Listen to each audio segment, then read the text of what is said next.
ये कहानी 3 दोस्तों की है जिनका नाम विक्रम, सुनील और जॉन होता है, जो बम्बई शहर में नौकरी करने के लिए आते हैं।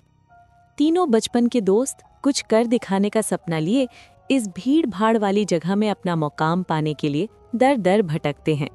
उन्हें कोई भी रास्ता नजर नहीं आता।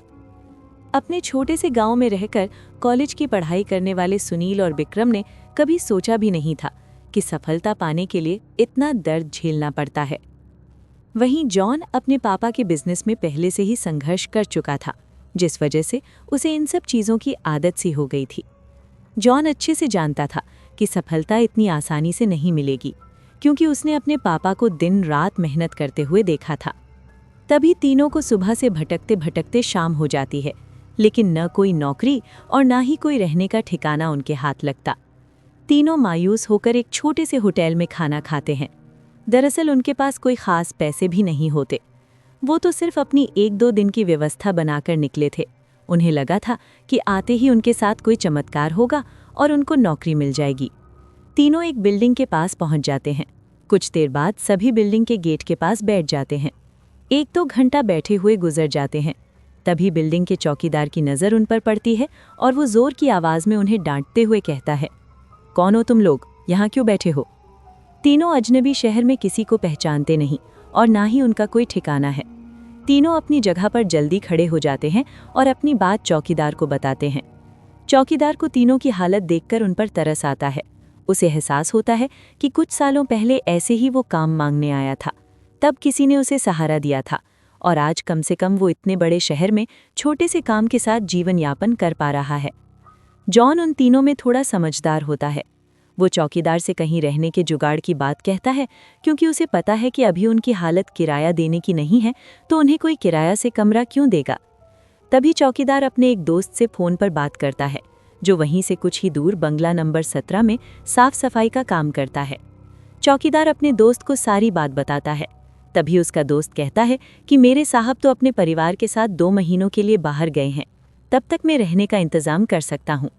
ये बात सुनकर तीनों दोस्त बहुत खुश हो जाते हैं और वो जल्दी से चौकीदार से कहते हैं कि आप हमें बता दीजिए, हम उनके पास कैसे पहुंच सकते हैं।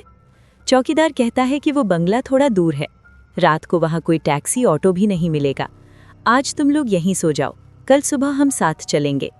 तीनों उसकी बात मान जाते हैं।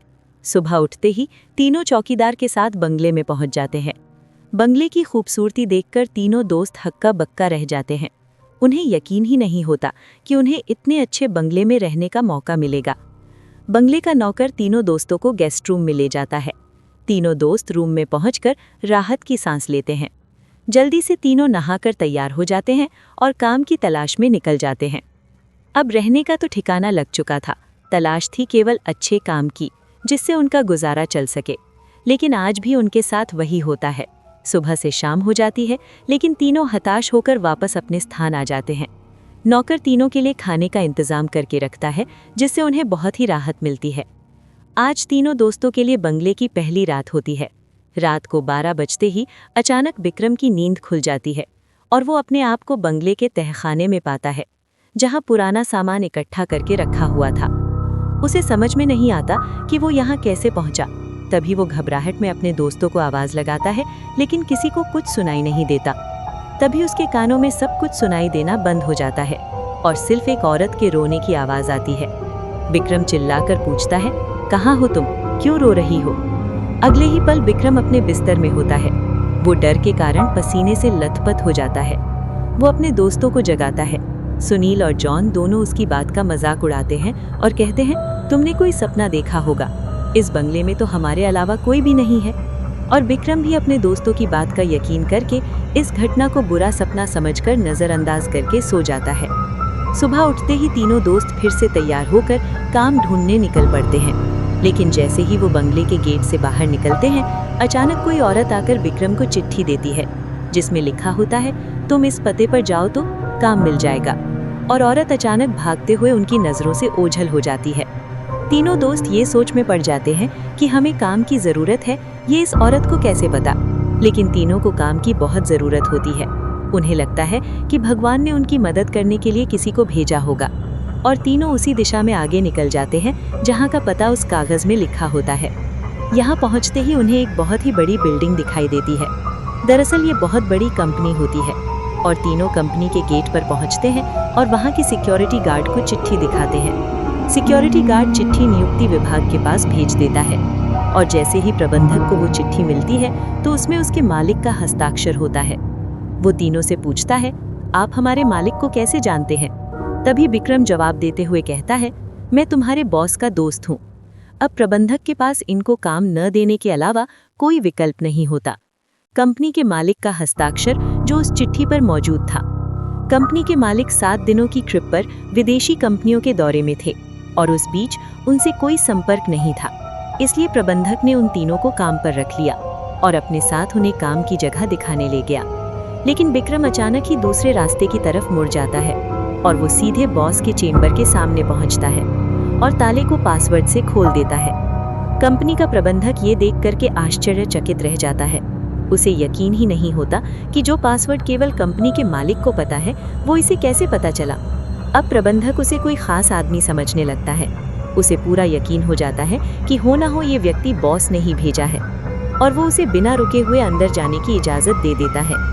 जॉन और सुनील ये सब देखकर समझ नहीं पाते कि विक्रम को ये सब कैसे पता। तभी अचानक विक्रम सभी को बॉस के चेम्बर से बाहर जाने को कहता है और चेम्बर का दरवाज़ा बंद कर देता है।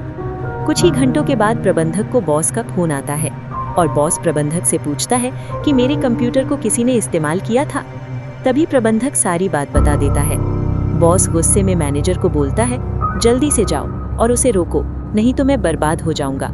और जैसे ही प्रबंधक दरवाज़ा खोलता है तो वो देखता है विक्रम बेहोश पड़ा है। प्रबंधक अपने सुरक्षा कर्मियों से उसे उठाने को कहता है और कुर्सी पर वापस बैठाता है। तभी विक्रम को होश आता है। प्रबंधक गुस्से में विक्रम को बोलता है, तुमने क्या किया? मेरे बॉस बहुत नाराज हैं। लेकिन विक्रम को कुछ याद नहीं कि वो अपने बंगले के गेट से यहाँ तक कैसे आया है। दरअसल वो बंगला पहले उसी बॉस का होता है और बॉस ने बंगले को अपने ऑफिस की एक लड़की के लिए खरीदा था और कभी कभी साथ रहता था, जो कि उसके कंपनी में काम करती थी। बॉस पहले से ही शादीशुदा था और ये बात अच्छे से जानता था कि एक ना एक दिन वो लड़की उसके लिए खतरा बन सकती है। इसलिए वो उसकी निजी अश्लील वीडियो रिकॉर्ड कर लेता है और जब एक दिन लड़की को ये बात पता चलती है तो दोनों में खींचातानी करते हुए लड़की के सर में चोट लग जाती है और वो दम तोड़ देती है। बॉस बंगले के गार्डन में ही लड़की को दफना देता है और लड़की की मौत के साथ ही उसका राज दफन हो जाता है। लेकिन जब उस बंगले में तीनों दोस्त में आते हैं तो विक्रम गार्डन में घूमते घूमते उस जगह पर अपना पैर रख देता है जहां उस लड़की को दफनाया गया था, जिस वजह से उस लड़की का सीधा संपर्क विक्रम से बन जाता है। वो विक्रम के अंदर प्रवेश कर जाती है और उसे काबू में करके अपना बदला लेने के लिए ऑफिस प्रवेश करती है और बॉस की काली करतूत को इंटरनेट में वायरल कर देती है। बॉस को विदेश से ही गिरफ्तार कर लिया जाता है।